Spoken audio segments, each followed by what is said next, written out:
जोहार, स्वागत है आपका हमारे YouTube channel success reader Palam Latehar. आज हम जानेंगे लातेहार जिला, जो कि ये बहुत ही बेहद खूबसूरत जगह है और यहाँ जाने के लिए बहुत सारे लोग सोचते रहते हैं। हाँ, मैं भी इंटरेस्टेड हूँ यहाँ पे घूमने के लिए। फिर आप कैसे लातेहार? तो लातेहार शहर का गठन होता है 4 अप्रैल 2001 ईस्वी को। लातेहार गठन होता है 4 अप्रैल 2001 ईस्वी और ये जो लातेहार था वो पलामू का पहले उपमंडल हुआ करता था, यानी अनुमंडल। अब इसका जब नामकरण कैसे हुआ लातेहार, तो लातेहार ये गांव था जो उसके नाम पर ही लातेहार गांव, लातेहार जिला पड़ा।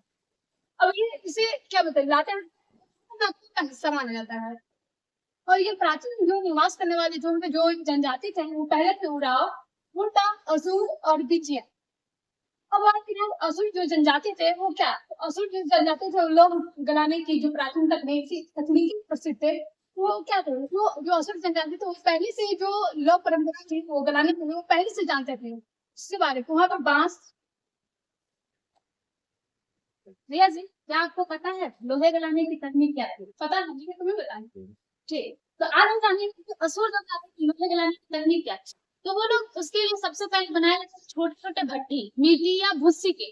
ठीक है, और वो लोग जाते थे जंगल, वहां से लकड़ियां काट कर लाते थे और उसे जलाते थे। और उस लकड़ी को जलाकर जो कोयला निकलता था उसे चारकोल कहा गया। और उस भट्टी में वो लोग उस चारकोल को भरते थे और ताप या धा देने के लिए, जिसको कि सामान्यतः गाँव में धा कहा जाता है, उसको देने के लिए वो लोग बांस के पाइप का या फिर चमड़े के पाइप, जिसे धोगली कहा जाता था, उसका यूज किया करते थे। और उससे हवाई उसका यूज करते थे। और उसके बाद वो लोग उस लोहे को बनाकर के जो भी औजार या हथियार जो भी बनाया जाता था उसके लिए उसको प्रयोग किया करते थे। अब आगे आप तो ये असुर जनजाति जो लोक लाइन जो प्रक्रिया थी प्राचीन थी और वो विश्व प्रसिद्ध है। तो ये था। अब आते हैं नागवंशी शासकों और जो स्थानीय जो भी आदिवासियों की जो मुख्य खपरवा, यानी जो भी नागवंशी जो राजा थे उसका प्रभाव होता है तो स्थानीय जो वहाँ आदिवासी थे उनका भी प्रभाव, यानी उनका भी वहाँ भी दबाव बहुत ज्यादा था। मुख्यतः वहाँ पे जो चेरो वंश था उसका शासन 200 वर्षों तक चला। हेमंती के साथ साथ चेरो वंश का शासन 200 वर्षों तक था। अब आते हैं स्वतंत्रता। स्वतंत्रता ये भी क्या है, जंगल आधारित विद्रोह। यहाँ पे जो भी आते लोग रहते थे वो जंगल से, जो भी जंगल आधारित विद्रोह हो वो क्या करता था। अब आदिवासी कपड़े थे तो जो भी आदिवासी लोग उसका और विद्रोह भी किया, जो भी अंग्रेज थे उन्होंने संघर्ष किया, उनको उनको हराया। अब आते हैं दादी का भगवान की स्थिति क्या है, शांत है जो कि लगभग 23 डिग्री 74 मिनट तक नहीं है। ठीक है, अब देशांतर इससे क्या है, तो इसका देशांतर लगभग 84 डिग्री 51 मिनट है पूर्व में। अब इसके बाद की सीमाएं जो लाते हैं सीमाएं है उत्तर में चतरा, चतरा, दक्षिण में रांची। एक मिनट करेक्ट कीजिएगा यहाँ पे, ये पूरब में इसका रांची है और उत्तर में चतरा है। इसके दक्षिण में गुमला है और पश्चिम में छत्तीसगढ़ और पलामू है, जहाँ से आपकी क्लास में गए थे। अब जानेंगे जो लाता है नदियां वो है उत्तर कोयल, और फिर औरंगाबाद, ये ना तांबा की जो भी सहायक नदियां वो है। अब बात का इलाका से क्षेत्रफल है 3651 से 3660 वर्ग किलोमीटर। बात करें यहाँ पे जलवायु की है, तो जलवायु में क्या है, गर्मी, यानी गर्मी मतलब और गर्मी। फिर क्या है वर्षा, वर्षा से क्या है, तो दक्षिण पश्चिम का मानसून, जो दक्षिण पश्चिम का मानसून आता है वो। प्रिया जी, शुष्क एवं गर्म का तात्पर्य इसका अर्थ तो हवाओं से है, यानी गर्मी के मौसम में यहाँ पे शुष्क एवं गर्म हवाएं चलती हैं। वर्षा के मौसम में दक्षिण पश्चिम मानसून, ठीक है। और सर्दी में ठंडी एवं सुखद हवाएं चलती है, यानी सर्दी का मौसम सब लोग लेते हैं। अब आगे इससे प्रशासनिक व्यवस्था, ठीक है, क्यों जो लातेहार जो लातेहार और महुआ डाल। अब आती है इसका ब्लॉक यानी प्रखंड। तो लातेहार, लातेहार उसका मुख्यालय भी लातेहार है, उसका जो ये प्रशासन केंद्र माना जाता है। और एक चीज और किसी का प्रिया कि ये जो लातेहार एक मेन शहर तो है, दूसरा है कि ये सदर में भी आता है, यानी इसका एक जो ब्लॉक है वो सदर ब्लॉक भी है लातेहार। ठीक, अब जो बालूमाथ, तो बालूमाथ क्या है, तो ये कोयला खनन और ये जो जो ऊर्जा संसाधन के लिए प्रसिद्ध माना जाता है बालूमाथ। बात है चक्र, जरूरी नहीं है कि ये टूटी जंक्शन भी है, और ये क्या है मतलब औद्योगिक जो संभावनाएं के लिए प्रसिद्ध है। अब आते हैं मणिका, तो मणिका क्या है, यहाँ पे जो आदिवासी बहुल क्षेत्र यानी जो आदिवासी लोग वहाँ निवास करते हैं। अब आते हैं बरवाडी जंक्शन, क्योंकि ये महत्वपूर्ण रेलवे जंक्शन माना जाता है और यहाँ पे क्या है देखना तो प्रवेश द्वार जो बरवाडी है इसको माना जाता है। अब आते हैं गारो। तो गारो क्या है, यहाँ पर बहुत सारी घने जंगल, सब प्लांट टाइगर रिजर्व है। अब आता है मुवाड़ा, क्योंकि ये नेतरहाट की एक आदिवासी संस्कृति और जो ये क्या है, एक पर्यटन क्षेत्र भी है। नेतरहाट के बारे में कुछ और बताना चाहेंगे। नेतरहाट क्या है, इसे झारखंड की रानी कहा जाता है। हाँ, झारखंड की रानी या फिर छोटा नागपुर की नागरानी कहा जाता है। और इसको एक पर्वतीय विश्राम स्थल, एक बड़ा पर्वतीय विश्राम स्थल के रूप में भी परिवर्तित किया गया है। हिल स्टेशन परिवर्तित किया गया है। और ये लातेहार में ही पड़ता है, छोटा नागपुर में ही पार्ट। ठीक है, अब आते हैं अब तो हेदन। तो हेदन है वो एक प्राकृतिक पहाड़ी है, और यहाँ पे वन क्षेत्र वाला एक शांत प्रखंड है। यहाँ जो लोग होते हैं वहाँ पे एक शांत वातावरण मिलता है। फिर क्या है, बारी आते का यहाँ पे कृषि और जो ग्रामीण संस्कृति, यहाँ पे जो लोग होते हैं वो ग्रामीण कृषि कैसे करते थे, खेती कैसे करते थे, उसके बारे में एक वर्णन मिलता है। अब आते हैं लातेहार। तो ग्राम पंचायत कितना लाते हैं, तो 115 ग्राम पंचायत है। गांव की बात करें तो 774 है। अब यहाँ पे जनसंख्या बात 2011 के अनुसार तो 7,24,000 लगभग 2011 के अनुसार है। अब बात करें यहाँ पे तो क्या है, जनजातियां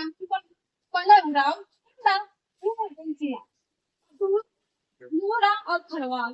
अब इसके अलावा यहाँ पे जो प्रमुख भाषाएं की बात करें तो एक होगी नागपुर, मुंडारी, भोजपुरी और मगही। जैसे पलामू में भी था, हिंदी था, नागपुरी था, भोजपुरी था, मगही था। अब तो लोकसभा क्षेत्र है वो चतरा में है। अब आते हैं तो आप जो है सभी प्रकार पर बोल रही हैं, जहाँ पे सबसे ज्यादा प्राकृतिक जलप्रपात पाए जाते हैं। विधानसभा की बात की जाए तो जैसा आपने बताया 2 विधानसभा क्षेत्र हैं, एक लातेहार है और एक मनिका है। मनिका से विधायक अभी वर्तमान में हरे कृष्णा सिंह जी थे, कांग्रेस के जो विधायक थे। फिर लातेहार से तो अभी आपके राज्यसभा सांसद के लिए बैजनाथ राम जी को चुना गया, जो कैसे कोई स्कूल के टीचर हुआ करते थे, वहाँ शिक्षा मंत्री भी झारखंड में रहे हैं। तो 2 विधायक वहां पे बनेंगे और एक लोकसभा का क्षेत्र है जो चतरा, यानी कि चतरा का कुछ हिस्सा पलामू पड़ता है और कुछ हिस्सा जो है वो पड़ता है आपका लातेहार। चलिए आगे करने के लिए आपने पढ़ लिया था कि जो नेतरहाट है वो क्या है, एक महुआ डाल पड़ता है। ये जो नेतरहाट है इसको छोटा नागपुर कहा जाता है, यानी झारखंड की रानी भी कहा जाता है। ये क्या होता है, ये जो नेतरहाट है इससे सूर्यास्त एवं सूर्योदय के लिए प्रसिद्ध माने जाते हैं। जो लोग हैं वो विश्व लोग घूमने आते हैं यहाँ पे। सूर्योदय और सूर्यास्त, ये सूर्योदय और सूर्यास्त की पुरानी कहानी है और वो एक कहानी जो है उसका एक पॉइंट बनाया गया है, सनसेट पॉइंट और सनराइज का जो पॉइंट है उसको अलग अलग नामों से जाना जाता है।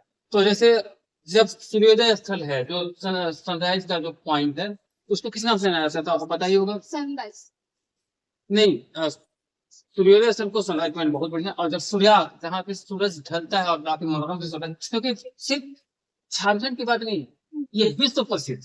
तो फिर ये किस नाम से जानते हैं, वो क्या बोलते हैं, तो ये मैंगलोरिया, जो कि यहाँ पे मैग्नोलिया पॉइंट। मैग्नोलिया पॉइंट अंग्रेज युवती थी, उसकी जो प्रेम कथा उसके बारे में यहाँ पे उसका वर्णन मिलता है। और आपको बता दूं कि वहाँ पे एक विद्यालय भी है, नेतरहाट स्कूल, और उसका रिकॉर्ड रहा, ट्रैक रिकॉर्ड। अगर झारखंड के रिजल्ट का देखिए, बिहार बोर्ड का रिजल्ट देखिए, तो वहाँ पढ़ने वाले विद्यार्थी अक्सर झारखंड बिहार टॉप करते रहे पिछले 2-3 साल से पहले का रिकॉर्ड देखिए। और वहाँ पे ऐसा माना जाता है कि जो भी अच्छे पढ़े हैं मैक्सिमम आईएएस और आईपीएस ही बने हैं, या अच्छे आईआईटीज और इंजीनियरिंग में गए। तो एजुकेशन के व्यू से भी नेतरहाट स्कूल पूरे झारखंड ही नहीं, पूरे भारत में विश्व प्रसिद्ध रहा है। और उसके बारे में कुछ दिनों पहले कोई बड़े शिक्षक हैं, मुझे याद नहीं आ रहा ध्यान में, वो भी बोले थे, हाँ, विकास कीर्ति सर, उन्होंने भी इनके बारे में, एजुकेशन के बारे में बात की। तो अगर यहाँ की बात की जाए तो यहाँ एक महल भी है, इको महल, और ये इनका मेन पॉइंट है। तो आप नेतरहाट जाना सबका सपना होता है, मेरा भी है, मैं भी ले गया हूँ।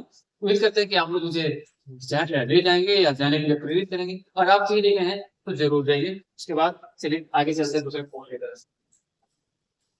अब बात करें तो क्या है नेतरहाट, उसकी लंबाई है, उसकी लंबाई कम से कम 1071 मीटर और 10, और ये जो क्या नेतरहाट है वो छोटा नागपुर के पश्चिम में स्थित है, उत्तर पश्चिम में स्थित है। सर एक और क्वेश्चन है, नेतरहाट स्कूल की जो मैंने बात की, इसकी स्थापना कब? मैं बता सकती हूँ 1954 में। बहुत सुंदर। अब बात करें तो नॉर्थ जो नॉर्थ की जो ऊंचाई है वो लगभग 143 मीटर है और ये झारखंड का सबसे ऊंचा जलप्रपात माना जाता है। तो अगर फीट में काउंट किया जाए तो कहीं कहीं आपको 480 फीट मिलेगा और कहीं कहीं पत्थर झड़ गए हैं तो 469 फीट भी मिल जाएगा, लेकिन 480 फीट और ऊंचाई अगर मीटर में नापी जाएगी तो 143 मीटर और ये झारखंड का सबसे ऊंचा जलप्रपात है। और वहां जाना मतलब वहाँ क्या क्या है ना, फोटोजेनिक सिचुएशन है और वर्तमान में तो उसको और भी सुंदर बना दिया गया है झारखंड सरकार के द्वारा और पर्यटन के रूप में वो काफी मनोरम है। हाँ, फिर जो ये लोकल है उसका एक दूसरा नाम है जिसको बोलते हैं बुद्धा जो बूढ़ा घाघ। हाँ? बूढ़ा घाघ है। बुद्धा बूढ़ा घाट नाम के पीछे भी एक कहानी है, क्योंकि ये जो लॉर्ड में जो ऊपर से पानी गिरता है, जो पानी में स्लिप होकर आता है नीचे, ये बुरहा नदी से पानी निकलता है। बुरहा को लोग बूढ़ा बूढ़ा करने लगे और इसका नाम बूढ़ा घाट पड़ गया। नदी का नाम बूढ़ा है लेकिन लोग बोलते हैं बूढ़ा। यानी जो ये क्या बोलते हैं बुद्धा नदी जो उसका जो पूरा नदी जो पानी निकलता था उसका जो ढाल था वो क्या था जो मतलब ये कम होता गया तो इसीलिए इसका नाम क्या है बूढ़ा। यानी कि जल स्रोत का जो मुख्य इसका स्तर है वो लेवल है वो आता है बूढ़ा नदी से और इसे लोक जलप्रपात या बूढ़ा घाट के नाम से भी प्रसिद्ध है। अब बात करें सागरी जलप्रपात क्योंकि ये इसको बोलते हैं ये दो पार्ट का है, एक होता है उत्तरी और एक होता है निचली। फिर अब अगर प्लानिंग टाइगर रिजर्व जो कि इस्लामिक टाइगर जो कि भारत के प्रथम जो टाइगर रिजर्व उसमें शामिल किया गया है लगभग 1986 में। हाँ, बेतला के बारे में प्रिया कुछ बताना मिस कर रही है आप। जैसे इसका नाम बेतला क्यों पड़ा? ये तो पलामू में पड़ता था, पलामू का राष्ट्रीय उद्यान था, फिर अभी वर्तमान में लातेहार में है, तो फिर इसका नाम बेतला क्यों पड़ा? तो बेतला क्यों पड़ा? आप जैसे वहाँ हाथी, बाघ, हिरन, भालू बहुत सारे जीव जंतु पाए जाते हैं, वन्य जीव पाए जाते हैं, लेकिन इसका भी एक रीजन है बेतला नाम पड़ा। बेतला 5 शब्दों से मिलकर बना है, BETLA।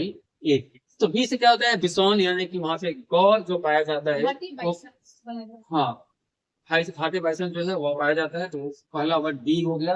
दूसरा वर्ड दिया गया है ई, यानी कि वहां पे हाथियों की मात्रा प्रचुर है और बी ई हो गया। टाइगर, टाइगर रिजर्व चला ही है राष्ट्रीय बेतला उद्यान के लिए। एल लेपर्ड है, यानी कि तेंदुआ वहां पे काफी मात्रा में पाया जाता है। और ए यानी कि एस होता है एक्सिस, यानी कि चीतल, हिरन। तो यहाँ पे ये 5 जो जंतु हैं, बिसन, एलिफेंट, टाइगर, लेपर्ड और एक्सिस, इनके पहले वर्ड को मिला के बनाया गया है बेतला। और अगर बेतला की बात की जाए तो 1986 में इसे राष्ट्रीय उद्यान घोषित किया गया था और भारत के शुरुआती टाइगर रिजर्व क्षेत्रों में बेतला भी एक शामिल था और झारखंड का सबसे प्रसिद्ध ये राष्ट्रीय उद्यान। क्या सही बोला ना? चलिए अब आगे अगर लौ जलप्रपात की बात की जाए तो और भी बहुत सारे जलप्रपात हैं, जैसे आप मिर्चैया जलप्रपात चले जाइए और भी रास्ते में जाइएगा तो काफी मनोरम दृश्य है। हाँ, जब आप जा रहे हैं तो सावधान और सतर्क जरूर रहें, क्योंकि जंगली एरिया है, आपको सड़कों पे हाथी, हिरन और बाघ जैसे जीव जंतु विचरण करते मिल जाएंगे, तो आप उनको छेड़े नहीं तो वो छेड़ेंगे तो आप छिड़ जाएंगे। चलिए हम आपको लातेहार तो क्या है खनिज के बारे में, तो जो कोयला है वो क्या पता है, तो जो लातेहार जो कोयला क्षेत्र है उसको 2 पड़ेंगे, एक होता है चंदवा, एक चंदवा, एक बालूमाट, वो जो कोयला पाया जाता है। फिर है धोलाबाइट भी पाया जाता है। फिर क्या है ग्रेफाइट, बस आज चीजें मिस हो रही थी, जैसे मिस ये हो रहा था प्लामू टाइगर रिजर्व। तो प्लामू टाइगर रिजर्व जो है वो भारत के प्रथम टाइगर रिजर्व में से एक घोषित किया गया था। लेकिन कब घोषित किया था आप कमेंट कर सकते हैं तो कीजिए, और नहीं तो प्लीज यहाँ बताइए कब किया गया था। तो 1973 में प्रोजेक्ट टाइगर प्रोजेक्ट के तहत इसको किया गया था। अब जैसे अभी प्रिया बता रही थी ऊपरी घाघरी किला के बारे में और निचली घाघरी किला के बारे में, तो नेचर हार्ट के समेत ही एक है घाघरी फॉल, ऊपरी घाघरी फॉल, और घने जंगलों के बीच सुंदर जलप्रपात है ये और प्राकृतिक प्रेमों को बहुत ही आकर्षित करता है। मतलब मुझे पढ़ाते पढ़ाते लग रहा है कि मैं वहां पहुंच जाता और मस्त तस्वीरें क्लिक करवाता, लेकिन खैर। तो ये ऊपरी घाघरी फॉल जो है वो नेचर हार्ट के काफी करीब है। अगर खनिज की बात करें प्रिया, तो खनिज में कोयला से ताप उद्योग, विद्युत उद्योग और बहुत सारे उद्योग होते हैं। इसके लिए कर्पूरा कोलफील्ड जो है काफी पॉपुलर है। वैसे आप जब रांची जाते होंगे सड़क मार्ग से तो चंदवा में भी आपको दिखता होगा इसका से। बालूमाथ में माँ उग्रतारा मंदिर काफी पॉपुलर है। वहाँ पे ऐसा माना जाता है कि अगर आप कोई भी मन्नत मांगते हैं और वहाँ जो आप फूल चढ़ाते हैं, वो अगर फूल गिर जाता है तो आपकी मन्नत।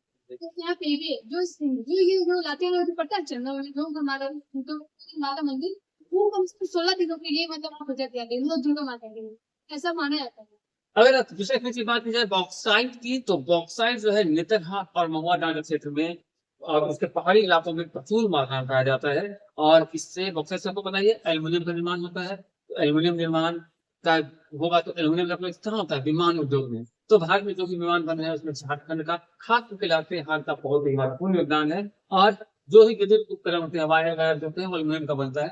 तो झारखंड इसमें अपनी भूमिका निभा रहा है। लातेहार खास करके नेतरहाट और महुआ डांगा जो क्षेत्र है वो बॉक्साइट का बड़ा एरिया है और वो अपनी भूमिका निभा रहा है। अगर बात की जाए चूना पत्थर की, जैसे कल यहाँ पढ़ाई थी गढ़वा में, गढ़वा, तो गढ़वा के साथ साथ लातेहार में भी चूना पत्थर है और इसे सीमेंट उद्योग का भवन निर्माण उद्योग कल यहाँ बता ही चुकी है। वैसे ही डोलामाइट, डोलामाइट से कांच का उद्योग और रिफैक्ट्री उद्योग लगाए जा सकते हैं। और ग्रेफाइट बताइए कि हम लोग पेंसिल जो भी कल यहाँ बताई थी, ग्रेफाइट के बारे में आप नहीं जानते हैं तो कल का यहाँ का वीडियो देख सकते हैं जो गढ़वा से पाया था। इससे पेंसिल निर्माण और इलेक्ट्रॉनिक उद्योग पर प्रभाव पड़ता है। अगर प्रमुख ब्रिज की बात की जाए तो वो भी बताएंगे कि वहाँ पे कौन कौन से बात प्रमुख वृक्ष थी तो ये पहला स्थान क्योंकि जब प्रमुख वृक्ष माना जाता है। फिर तेंदुआ महुआ सॉरी देखिए बहुत सारे जैसे जंगली एरिया है लेकिन मुख्यतः वहाँ पे आपको जो वृक्ष मिलेंगे वो महुआ का मिलेगा। आपको बताइए कि पलामू का नाम में म है और महुआ से कनेक्ट करते हैं क्योंकि यहाँ पे महुआ का फूल काफी पॉपुलर है। वही बात की जाए पलाश की, ये भी पलामू से रिलेट करता है। आप नहीं जाइए, अगर गर्मी के दिनों में निकलिएगा, खास करके अभी मार्च और मई के महीने में निकलिएगा, मार्च से मई के बीच में, तो पूरा जंगल लाल लाल दिखेगा आपकी तरह। बहुत ही सुंदर मनोरम दृश्य होता है। वहीं पे आपको करंज मिलेगा, सागवान मिलेगा। करंज का दातुन भी काफी पॉपुलर है। सागवान की लकड़ी काफी मजबूत होती है घर के सामानों के लिए। सागवान की खासियत है कि सीधा जाता है, वो कहीं चढ़ाई पे नहीं जाता। बांस, बांस तो पता ही है, कुछ दिन पहले नेहा जी ने बताया कि बांस का वो पाइप बनाया जाता था, ढोकला धोबी बनाया जाता था। फिर जामुन का पेड़, बैल का पेड़, ये सब चीजें पेड़ मिलती है और इससे महुआ का उत्पादन यहाँ होता है। तेंदुपत्ता का उत्पादन होता है, लाह का उत्पादन होता है, शहद और चिरौंजी जैसे उत्पाद भी उत्पादित किए जाते हैं। और प्रसिद्ध मंदिर तारा मंदिर की बात अभी नेहा जी कर रही थी, तो एक चंदवा में है, सुबह की यहाँ पे पूजा की जाती है। और वन्य जीव की बात की जाए तो भालू मिलता है ना। हाँ, भालू मिलेंगे आपको वहाँ पे, नील गाय मिलेगा और नील गाय मिलेगा, सुअर मिलेंगे। फिर वहाँ पे एक लंगूर भी मिलेगा, लंगूर, चली शेर, गौर जिसको बोलते हैं भारतीय बाइसन, ये तो मुझे लगता है कि मैक्सिमम चीज लातेहार की हम लोगों ने कवर कर दिया है। नेहा जी बीच में आएंगी, मैं भी बीच में आ गया क्योंकि मुझे रहा नहीं गया, इतनी सुंदर सुंदर जगह का नाम था प्रिया जी की। और अगर बात करें वेशभूषा की, खान पान की, रहन सहन की, तो आप पलामू और गढ़वा को देख लीजिए क्योंकि वही चीजें लातेहार में भी आप अगली चीज अगले कक्षा में हम लोग अगली चीज आपको लेकर आएंगे। नए हमारे विद्यार्थी आएंगे और आपको इससे जो जानकारी है, रूबरू है, वो उपलब्ध कराएंगे। मिलते हैं अगली क्लास में। नमस्ते। ओके रुके जाइए हमारे, अभी हमारे कुछ प्रश्नों का उत्तर भी तो देने चाहिए। हमारे सर ने, रिया ने खूब मेहनत किया है आपको समझाने के लिए, तो कुछ प्रश्न है जिनका उत्तर हम आपसे उम्मीद करेंगे कि आप कमेंट सेक्शन में जरूर दें। पहला, लातेहार जिला कब बना? आपका पहला प्रश्न है लातेहार जिला कब बना। दूसरा प्रश्न है लोध जलप्रपात कहाँ स्थित है? लोध जलप्रपात कहाँ स्थित है? मैं क्वेश्चंस को रिपीट इसलिए कर रहा हूं ताकि आप इसे लिख सको, क्योंकि अगर आप जब पीएससी का एग्जाम दो, एसएससी का दो, कोई भी एग्जाम दो, यहाँ से क्वेश्चंस बनते हैं। तीसरा है बेतला राष्ट्रीय उद्यान किस जिले में स्थित है? बेतला राष्ट्रीय उद्यान किस जिले में स्थित है? अगला प्रश्न है नेतरहाट को क्या कहा जाता है? नेतरहाट को क्या कहा जाता है? उसके बाद पांचवा प्रश्न है हमारा जनजातियां कौन कौन सी है, यानी ऐसी कौन कौन सी जनजातियां हैं जो लातेहार में प्रमुख रूप से पाई जाती है। अगला प्रश्न है पलामू टाइगर रिजर्व कहाँ स्थित है? पलामू टाइगर रिजर्व कहाँ स्थित है? नाम है, कंफ्यूज मत होइएगा। सातवां और आखिरी प्रश्न है आज का, लातेहार का प्रमुख वन उत्पाद क्या है? अब आप लोग फ्री हैं, जा सकते हैं। Bye bye, take care, see you soon.